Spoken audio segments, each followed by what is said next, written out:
So I'm showing you how to get the graph for the inverse trigonometric function. This is a simple technique of recall and plot the graph.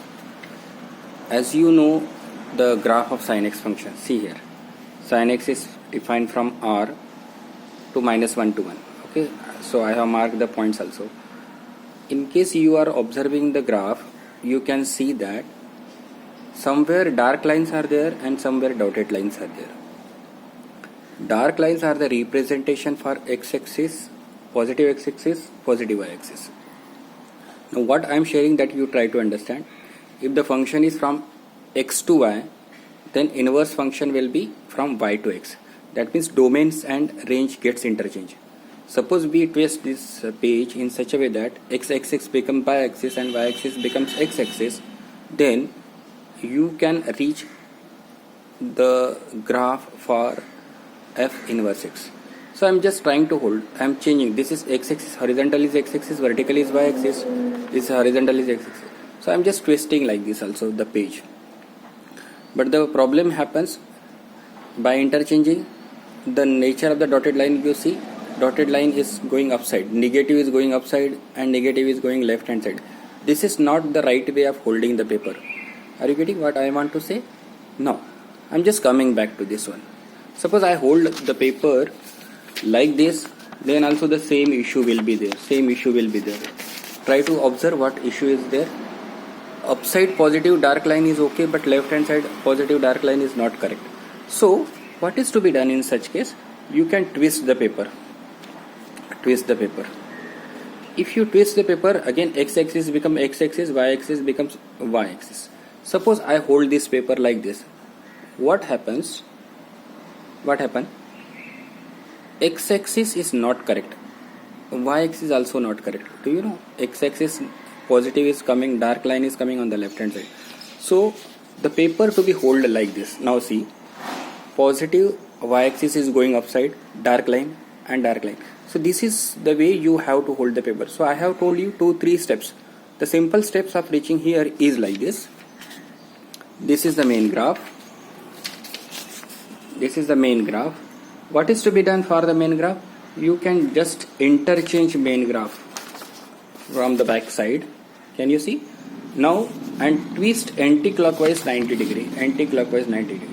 Whatever you can see, this is nothing but sine inverse x. This is nothing but graph of sine inverse x. Listen here, I am talking about the word graph of sine inverse x. So what you can see, I am just going to plot here. I am showing that both the things. Look here. The same way I am going to plot on the graph. Is it okay? I want to show both the things. Look here. Both the things I have shown to you. Clear? Now I just keep this paper outside. This paper is useful to plot the graph for this one also. Now once you are reaching to this point, this is nothing but the graph of sine inverse x. Look here what I am saying. This is the graph of sine inverse x, but it is not the graph for sine inverse x function. The reason being why, for to be a function, there should be one values. Now suppose I am talking about the value, say it is here half. For this half, you can have this as answer. So for same value, you have the two answers. So this is not the. So I have to restrict the part of the graph. How to restrict the part of the graph? Suppose I will take the part of the graph from here. Listen this point. From here to here. This much. Then it will be cover all domain. What is the meaning of all domain? From -1 to 1 and the range also. So if someone is asking what is the correct graph of this sine inverse x function, then this much is nothing but the correct graph. What is this value? Pi by 2. What is this value? Minus pi by 2. And over here -1 and 1. So this becomes domain. So therefore I have written sine inverse is defined from -1 to 1 implies range. It will be minus pi by 2 to plus pi by 2. So this is a technique of plotting the graph. You can use the same technique to plot the graph for cos inverse, tan inverse, sec inverse, cosec inverse and cot inverse. I am just putting one more example. I am explaining one more example how to get the graph for sec inverse x. For getting the graph, you should know the simple logic. You should know the basic graph. See here, basic graph of the sec inverse x.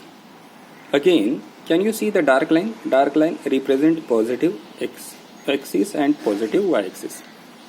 Down the line I have written the domain of sec x. Sec x is defined except all odd multiples. So 2n plus 1 by pi by 2, that dotted line is to be removed out. And the graph of the sec x is lies between rest of every point except minus 1 to 1. Are you aware? No, that much. So what I told you, you just turn the page. I am just turning the page. Turn the page. But this is not correct. I should hold the paper like this because positive x-axis and positive y-axis. So again from here I am just going back to plotting the graph. See here. This is nothing but correct position. Now this correct position I am holding here and plotting the graph. See here. Both the things are same. Both the same. So this is nothing but, see, look here. Till here. I just copy down that also. Correct now? Minus 1 to 1, that same nature I am getting. So I am leaving this paper now. Now coming back to this one. This is a graph of sec inverse x, but it's not a graph of sec inverse x function. For example, this point is nothing but pi by 2. For this pi by 2, you have this as answer. For this pi by 2, you have this also answer. So for one value, you cannot have the two answers. So what I am doing, I am just shorting the part. Range I am just controlling. This is the part. I am cutting from here and to this place. In this patch, you just observe. In this patch, you can observe the every values are attaining. This is restriction of the range I am talking about. This restriction is called as principal branch. What we have seen in sin x also. Now, if you observe this one, variation on x-axis, I am saying there is no graph from minus 1 to 1. So domain will be like this. Sec inverse x is defined from rest of all, or from minus 1 to 1 you don't have the graph. Now variation on the y-axis. Y-axis varies from here to here. Here to here means from 0 to pi, but from 0 to pi you have a graph except pi by 2. For pi by 2 you are getting the dotted line. So this is the simple technique of plotting the graph for every trigonometric function. What is to be done? First you plot the graph of the given function, then twist that graph, turn that page and hold the paper in such a way that positive x-axis and the positive y-axis, that positioning, the dark line should be representation of the standard graph. Once you are getting this one, then restriction of the range and identification of, so this entire graph will be not the graph for the sec inverse x. Suppose you are asking me what is the graph for the sec inverse x, I simply plot. From here it will start, it will go right side. This is the dotted line. From here it will start and come to over here. This much only. So this point is nothing but minus 1, this point is nothing but 1, over here 0, this is nothing but pi, and this point is nothing but pi by 2. So this is a simple technique of plotting the graph for any inverse trigonometric function. So you will be using the same technique, plotting the graph for all trigonometric functions.